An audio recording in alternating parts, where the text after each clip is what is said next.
Lemahnya keterikatan kandidat dalam pemilihan presiden dengan sebagian partai pengusung ditengarai menjadi salah satu sebab tidak optimalnya efek ekor jas di pemilu 2024. PDI Perjuangan, Gerindra, dan Nasdem tidak mendapat efek ekor jas signifikan meskipun menjadi pengusung utama ketiga capres. Sore ini kita akan membahasnya dengan Wasekjen Nasdem, Jakfar Siddiq, anggota Dewan Pembina Partai Gerindra Wihadi Wianto, dan Direktur Eksekutif LSI Jayadi Hanan. Selamat sore Bapak-Bapak. Sore. Selamat sore Mbak Nana. Oke, saya mau ke Bang Jakfar terlebih dahulu. Bang Jakfar, dari hasil quick count Partai Nasdem justru mengalami penurunan suara dibanding pemilu 2019.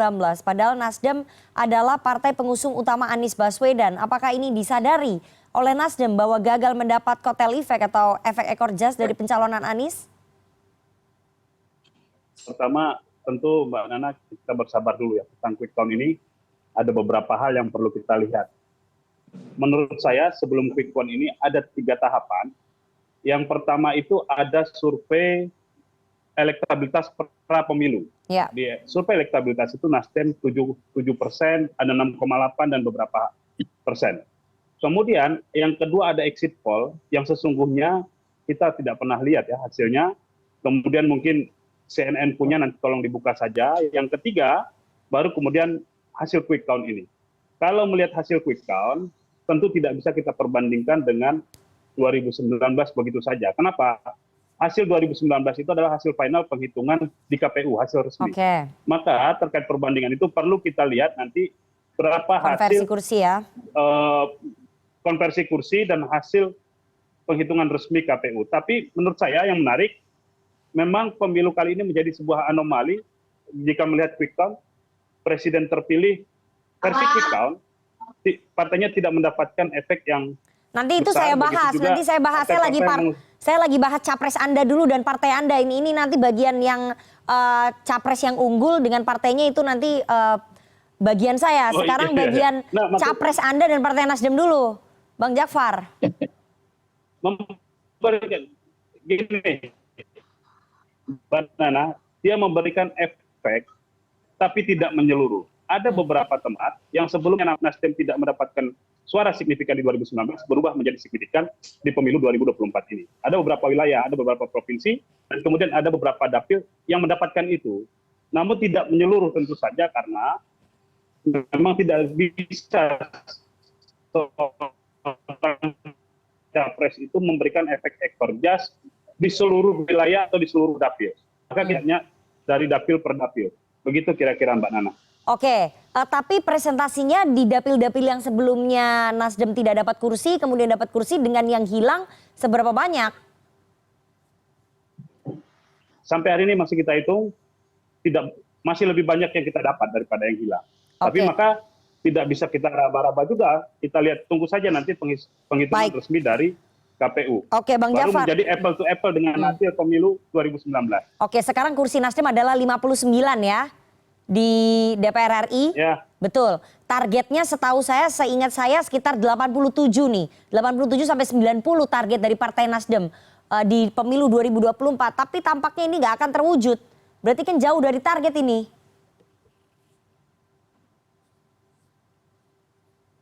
Bang Jakfar? Ada ya Mbak Nana. Ya. Ada target yang kita tetapkan berdasarkan jumlah dapil, kemudian kita melihat potensi-potensi di mana Nasdem bisa mendapatkan 2 kursi.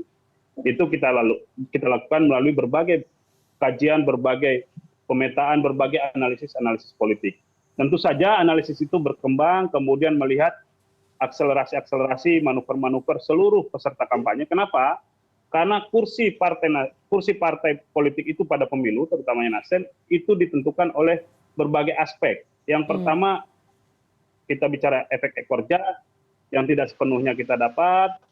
Mungkin juga perlu kita kaji telah apakah sepenuhnya tidak dapat. Yang kedua, ada faktor komposisi caleg di setiap dapil, daerah pemilihan, dan yang ketiga adalah struktur partainya. Nah, 3 poin ini menjadi satu kesatuan tidak bisa terpisahkan dalam menghasilkan kursi partai di setiap partai politik, dan utamanya tentu Nasdem. Oke, jadi Nasdem sendiri mengakui bahwa efek ekor jasnya tidak terlalu berpengaruh ya terhadap perolehan suara partai ya?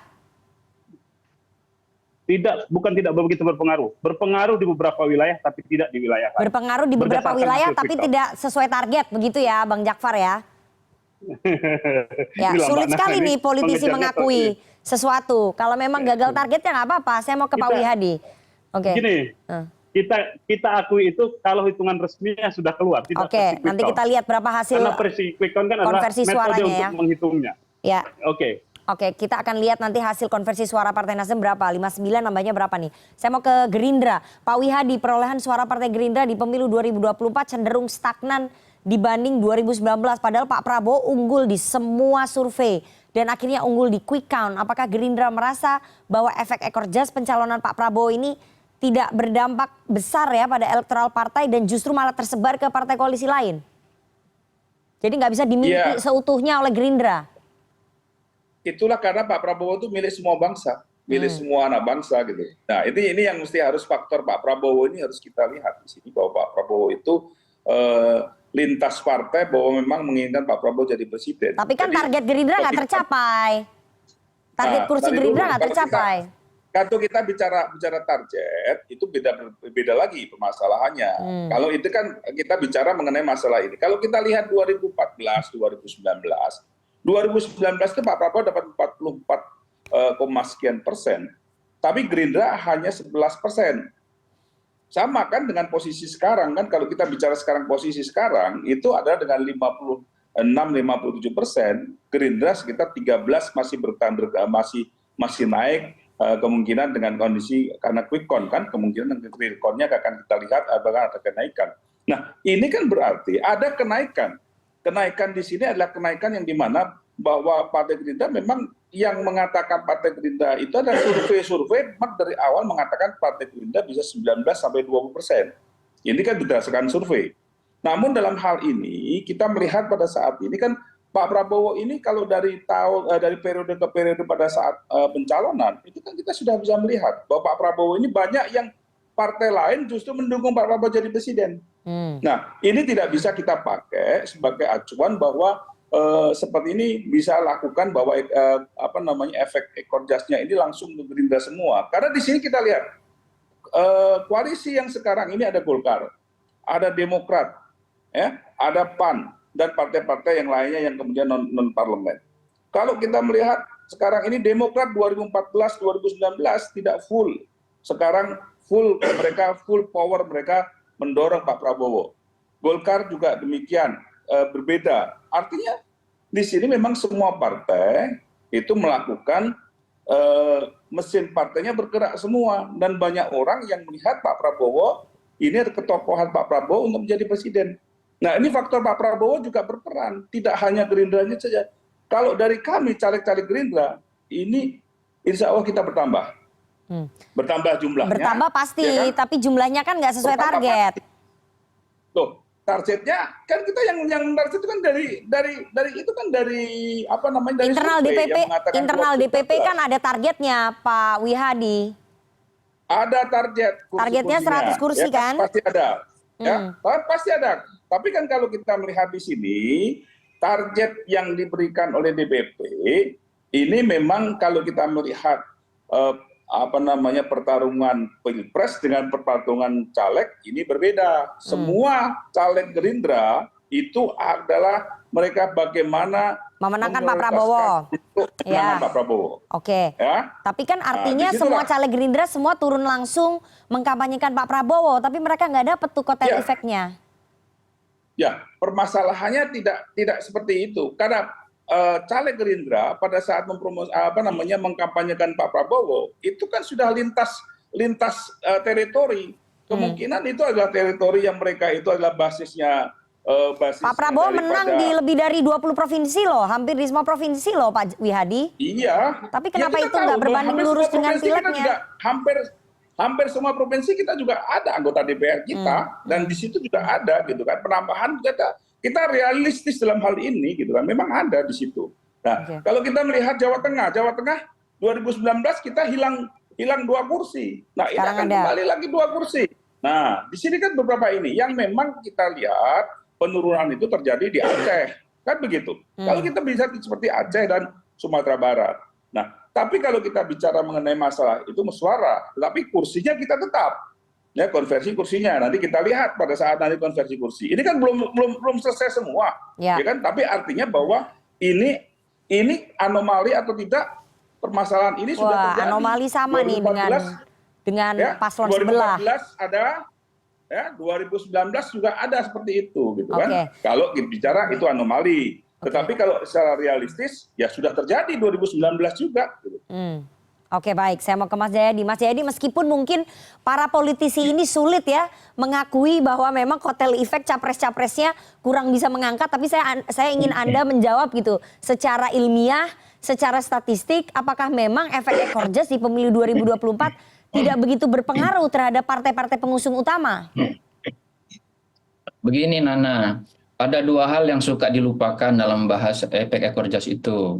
Satu, dalam sistem presidensial multipartai yang cawapresnya dicalonkan oleh banyak partai koalisi, efek ekor jas itu tidak tersebar secara merata.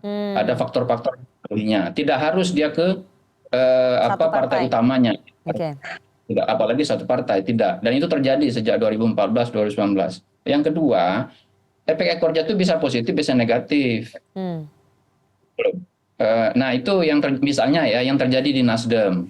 Di Nasdem di beberapa wilayah efek ekor jas karena mencalonkan Anies, di beberapa wilayah yang dulu cenderung kurang kurang suka dengan pencalonan Anies, maka suara Nasdem yang tadinya besar di situ dia pergi atau berkurang. Sebaliknya di daerah yang tadinya Nasdem tidak kuat seperti di Aceh sekarang cukup kuat ya Bang Jafar ya. Itu kan efek ekor jasnya berlaku itu. Nah jadi Nasdem itu ada memperoleh efek positif, juga memperoleh efek negatif. Lalu hasilnya itu kurang lebih sama. Kalau saya cek itu Nasdem di 2019 kan 9,05% hasil KPU. Hasil resmi KPU. Sekarang itu kalau hasil quick count di kisaran 9,06%, 9% lah. Tidak naik, tidak turun, kurang lebih sama.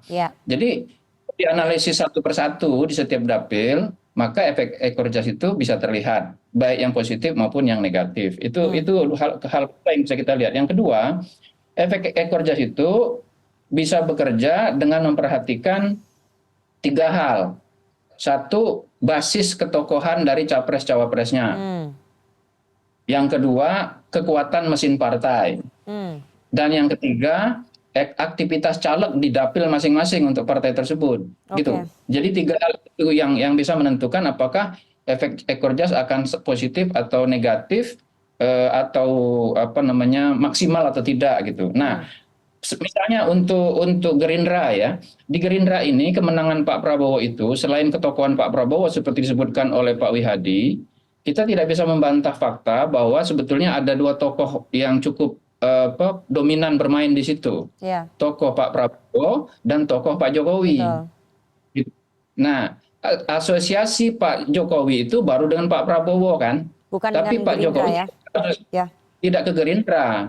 Di beberapa sejumlah alasan kalau kita lihat itu mengapa memilih Prabowo itu tiga alasan utamanya itu selain pertama adalah soal ketegasan kewibawaan Prabowo, yang kedua soal perhatian pada rakyat, yang ketiga soal melanjutkan program Jokowi. Tiga besarnya. Melanjutkan program Jokowi itu indikasi bahwa itu pemilih Jokowi. Nah pemilih Jokowi itu dia ke Prabowo, tapi partainya bisa kemana-mana, ya termasuk ke PDI, gitu. Maka tidak maksimal. Lalu yang kedua, lalu kalau gitu Jokowi kemana? Jokowi mungkin masih ada yang ke PDIP. Lalu partai mana yang terasosiasi dengan cawapres Pak Prabowo? Gibran. Gibran ini kan antara Jokowi dan Gibrannya kan? Kalau Gibran itu lebih banyak sementara ini yang walaupun baru di koalisi Prabowo itu lebih terasosiasi dengan Golkar kan? Karena dia secara resmi mencalonkan Gibran. Nah jadi dari sisi itu kita bisa lihat. Ini baru dugaan-dugaan saya ya, dugaan-dugaan berdasarkan hasil-hasil yang ada. Itu yang pertama Nana. Yang kedua soal program, soal partai, ya. Yang ketiga soal calon. Nah tadi seperti kata Pak Wihadi juga akui bahwa memang harus diakui calon-calon Gerindra itu mau tidak indikasinya sangat atau terlalu fokus di pilpres. Indikasinya. Di survei-survei pra pemilu di sejumlah dapil, saya melihat indikasi caleg-caleg Gerindra juga tidak semasif caleg-caleg di Golkar dalam bergeraknya. Maksudnya itu jumlahnya. Karena dari 10 kursi yang diperebutkan mungkin di Gerindra yang bergerak 3 atau 4, sementara partai lain mungkin ada yang 6, ada yang 7 misalnya. Karena mereka sebenarnya sangat fokus di Pilpres, terutama yang incumbent atau nomor 1, nomor 2. Itu beberapa hal itu bisa mempengaruhi hasil dari hubungan antara elektabilitas capres dengan elektabilitas dari partainya. Baik, baik. Saya nanti akan tanya lebih dalam ya ke para politisi ini, tapi kita harus jeda terlebih dahulu. Jangan kemana-mana, tetap bersama kami di CNN Indonesia Newsroom.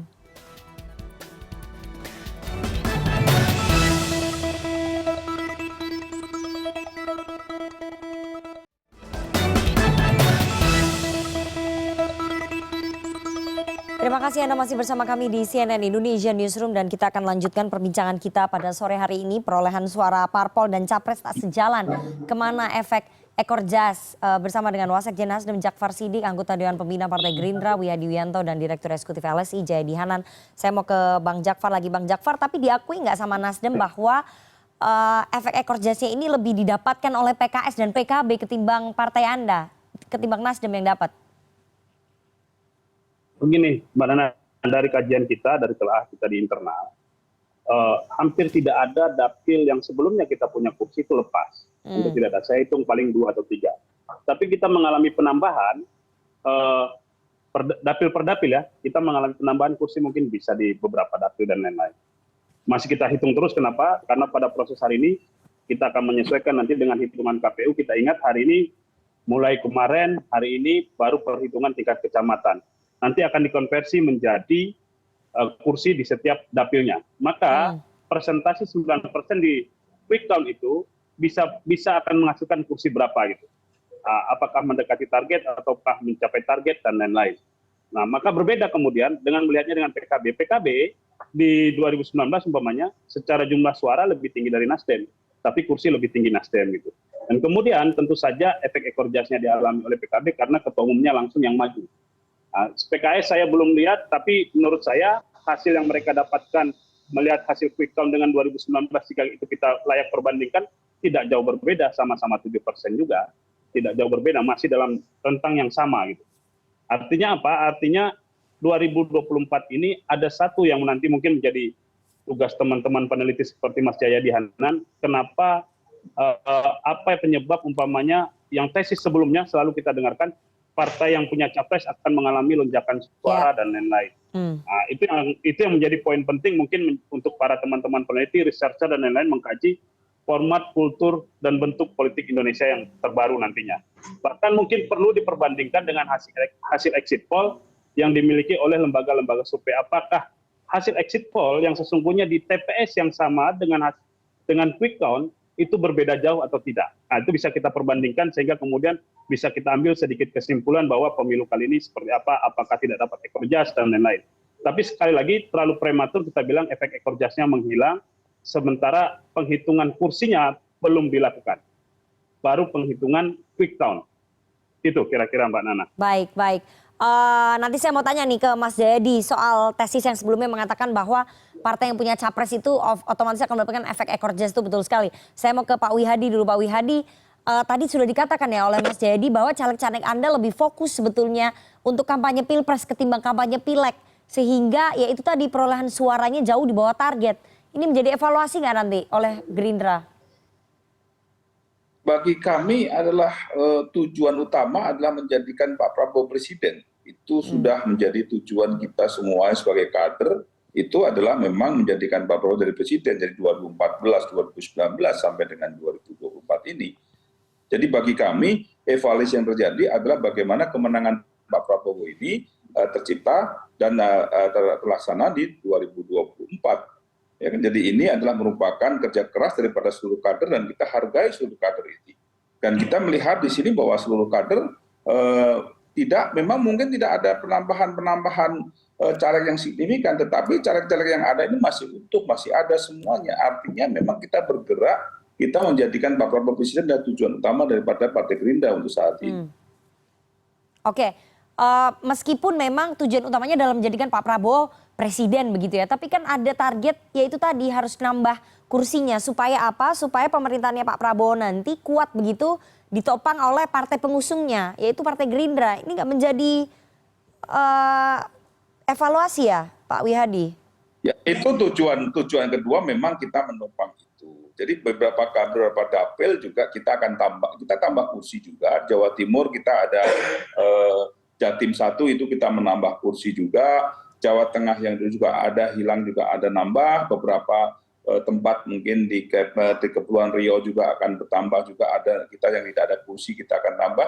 Secara kursi kita akan bertambah. Ini kan kita belum melihat perbandingan daripada suara dan kemudian pada saat nanti kursi yang kita dapatkan di parlemen. Jadi kalau kita lihat di sini tidak akan mungkin kurang dari 78 yang sekarang ini ada, tetapi akan bertambah dari situ. Dan ini adalah kalau kita melihat sebagai koalisi Partai Golkar tentunya juga mempunyai penambahan yang hampir sama dengan Gerindra, itu sekitar 2% kan. Jadi sama-sama sebenarnya ya kalau kita melihat kekuatan parlemen, tentunya kekuatan parlemen Golkar dan juga Gerindra itu juga akan bertambah di parlemennya juga. Baik. Jadi saya kira memang ini adalah merupakan idealnya memang kita menguasai majority daripada parlemen. Okay. Namun kalau kita melihat sekarang ini yang sudah ada kan 45%. Nah, 45% kita lihat ya. Dari 45% kita nanti akan bertambah 50% atau tidak dengan koalisi kita. Oke, Mas Jayadi tadi ya soal tesis bahwa kalau partai punya capres biasanya elektoralnya naik, ini ternyata tidak tercermin pada pemilu 2024. Apakah kemudian Mas Jayadi dan teman-teman surveyor menyarankan ya udah ke depan partai politik nggak usah terlalu bergantung dengan capres, buktinya ketokohan capres tidak begitu berpengaruh gitu, banyak variabel lain, Mas Jayadi. Ya banyak hal harus dianalisis, tapi secara sederhana tidak terlalu beda kok yang sekarang ini dengan 2019. Cara pertama untuk melihat apakah efek ekor jas bekerja adalah apakah ada linearitas antara dukungan terhadap capres-cawapres yang diusung oleh koalisi dengan total suara koalisi partai-partai koalisi. Hitung aja kalau sekarang ya. Pak Prabowo misalnya menurut quick count di kisaran 55 sampai 58 katakanlah begitu. Kalau itu nanti yang sama dengan hasil resmi KPU dan lalu kita hitung juga tuh total suara partai-partai pendukung Pak Prabowo. Ya. Termasuk yang partai-partai kecil, ada PSI, ada apa, saya hitung itu sekitar 50-an juga. Jadi dari sisi itu ada korelasi positif terlihat ya antara suara capres, cawapres dengan suara untuk partai-partai pendukungnya. Itu satu. Nah yang kedua, yang soal lain adalah bagaimana distribusi efek ekor jas itu. Nah distribusi efek ekor jas itu tidak serta-merta meningkatkan lonjakan di partai utama sang capres gitu loh. Di 2019 kalau Nana perhatikan suara PDIP kan tidak meningkat terlalu jauh. Ya. Dari sekitar 19-an di tahun 2014 menjadi 19-an juga di tahun 2019. Ya. Apa penjelasannya? Sudah saya tulis tuh di jurnal internasional di ASEAN Survey. Salah satu penjelasannya adalah efek ekor jas itu sudah bekerja untuk PDIP di tahun 2014. Jadi tidak mungkin bekerja lagi ya. Ya, kan tingkat suara untuk Pak Jokowi tidak berubah drastis, ya kan? Tidak berubah drastis sehingga sebagai partai utama itu kemudian dia sama dukungannya. Yang kedua, nah kalau sekarang suara untuk Pak Prabowo kan dari 44 seperti kata Pak Wihadi tadi. Gerindra dapat 13-an, 12, ya Pak Pak Wihadi, 12,57 saya. Lalu sekarang suara Prabowo ada di kisaran 55, 57, 58 gitu. Nah tadi penjelasannya menurut saya, kalau yang di 2019 itu basis utama Pak Prabowo itulah yang 44 ketika itu basis utamanya. Sekarang kan terbelah tuh basis utama Pak Prabowo itu menjadi basis Anies, lalu sisanya masih Pak Prabowo, lalu Pak Prabowo kemudian ditambah oleh basis ketokohan dari Pak Jokowi. Nah itu penjelasannya kenapa kemudian efek ekor jas untuk Gerindra itu sudah dia dapat di tahun 2014 dan 2019 dari Pak Prabowo, sekarang dapat lagi dari Pak Prabowo, tapi dari basis utama elektoral Pak Prabowo. Mengapa nggak dapat dari Pak Jokowi? Mengapa nggak dapat dari yang lain? Itu perlu waktu. Kan baru 2023 bulan Oktober, itu masyarakat jelas tuh Pak Jokowi berada di Prabowo. Jadi asosiasi Jokowi Gibran dengan Gerindra itu belum sekuat asosiasi Prabowo dengan Gerindra. Itu perlu waktu lebih panjang. Itu salah satu penjelasannya. Saya masih yakin teori itu tetap berlaku. Cuma di sistem multipartai seperti di Indonesia yang koalisi partainya banyak untuk satu capres, distribusinya berbeda. Di 2019 lalu ada 2 partai loh yang dapat efek ekor jas negatif dari Jokowi, yaitu Partai P3, Partai PBB. Mereka nggak dapat positif, itu contohnya. Nah, lalu di koalisi 01, koalisi Amin, coba aja totalin jumlah suaranya. Ya, PKS itu nggak nambah nggak ngurang, Nana, sekitaran 8%-an, sama dengan 2019. Betul. Nasdem juga sama di sekitaran 9. Lalu satu lagi apa? PKS, PKB agak meningkat dari 9 hampir 10, sekarang 11, kemungkinan ya. Ada peningkatan sedikit, penjelasannya jelas karena ketua umumnya langsung berada di di ballot. Nah, meskipun nanti kalau di konversi ke kursi belum tentu sama. Jadi secara sama itu sama lihat juga koalisi 03 kan cenderung sama. Nah, untuk partai yang capres cawapresnya itu dianggap oleh masyarakat tidak leading dan itu diketahui lewat survei, biasanya akan ada upaya mitigasi dari partai tersebut berdasarkan survei para pemilu untuk mengatasi bagaimana kalau calon presidennya itu tidak disukai di satu dapil tertentu. Ya, nah itu yang itu juga hal yang harus kita hitung begitu dalam melihat efek ekor jas itu. Jadi nggak bisa secara sederhana. Ini bukan Amerika Serikat. Kalau di Amerika Serikat kalau kalau kan cuma 2 partai yang nyalon, beda gitu analisisnya. Begitu Pak Jafar. Baik, semoga ini bisa menjadi pertimbangan sekali lagi bagi partai-partai politik ke depannya ya. Untuk bisa memajukan kadernya atau tokoh tertentu akan berpengaruh tidak terhadap elektabilitas ataupun perolehan kursi dari partai politik. Ya, kita tunggu nanti hasil rekap resmi dari KPU awal Maret seperti apa. Semoga hasilnya baik untuk semua. Terima kasih penjelasannya Mas Jayadi dan juga Bang Jakfar serta Pak Wihadi. Sehat selalu. Oke, terima kasih. Oke, makasih Mbak Nana, Pak Wihadi, Mas Jayadi.